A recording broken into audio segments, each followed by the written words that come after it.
দীর্ঘ প্রায় 18 বছরের নির্বাসিত জীবনের অবসান ঘটিয়ে দেশে ফেরার প্রহর গুনছেন বিএনপির ভারপ্রাপ্ত চেয়ারম্যান তারেক রহমান। আগামী 25 ডিসেম্বর দেশে ফিরছেন তিনি। দেশে ফিরে নিজের অসুস্থ মা বেগম খালেদা জিয়াকে এভার কেয়ার হাসপাতালে দেখতে যাবেন। এরপর পর্যায়ক্রমে অন্যান্য কার্যক্রম পরিচালনা করবেন। এদিকে দেশে ফিরেই নির্বাচনী মাঠে নেমে পড়বেন তারেক রহমান। সময় বিবেচনায় রেখে বিভাগীয় পর্যায়ে সমাবেশের আয়োজন করার কথা ভাবছে বিএনপি। জনসভাগুলোতে তারেক রহমান সশরীরে অংশগ্রহণ করবেন বলে সংশ্লিষ্ট সূত্র জানিয়েছে। 4 গুণ শক্তিশালী এনজাইম ও অধিক ফেনা সমৃদ্ধ অরিক সিলভার ওয়াশ মাত্র 70 টাকায়। গণতন্ত্রের চর্চার মাধ্যমে ধীরে ধীরে দলীয় সূত্রে জানা গেছে, তারেক রহমানের প্রত্যাবর্তনকে কেন্দ্র করে অভ্যর্থনা ও সাংগঠনিক তৎপরতার সমন্বয়ের জন্য গঠিত হচ্ছে একাধিক বিশেষ টিম। এই কমিটিগুলোর তত্ত্বাবধানেই কেন্দ্রীয় ও মাঠ পর্যায়ে সব প্রস্তুতি সম্পন্ন করা হচ্ছে।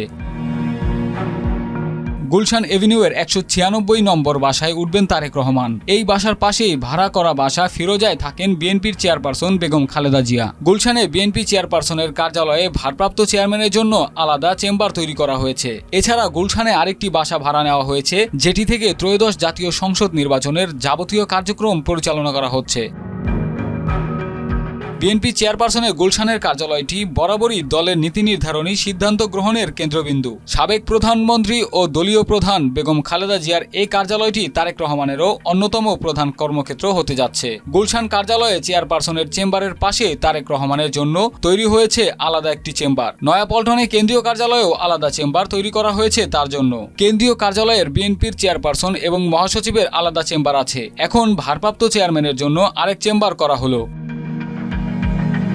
নয়াপল্টনে অবস্থিত বিএনপির কেন্দ্রীয় কার্যালয়টি দলের কেন্দ্রীয় কর্মকাণ্ডের প্রাণকেন্দ্র। এটি মূলত নেতাকর্মীদের মিলন ক্ষেত্র এবং বিভিন্ন কর্মসূচির মিলনস্থল। নয়াপল্টনে তারেক রহমানের আগমন ঘিরে নেতাকর্মীদের মধ্যে যেন বাঁধভাঙা উচ্ছ্বাস। নয়াপল্টন কার্যালয়ের একটি সূত্র নিশ্চিত করেছে, এখানে দলের ভারপ্রাপ্ত চেয়ারম্যানের জন্য দ্বিতীয় তলায় একটি কক্ষ বিশেষভাবে প্রস্তুত করা হচ্ছে। এর প্রধান উদ্দেশ্য হল তারেক রহমান যেন তৃণমূলের নেতাকর্মী ও অঙ্গ সংগঠনের নেতাদের সঙ্গে সরাসরি মতবিনিময় করতে পারেন।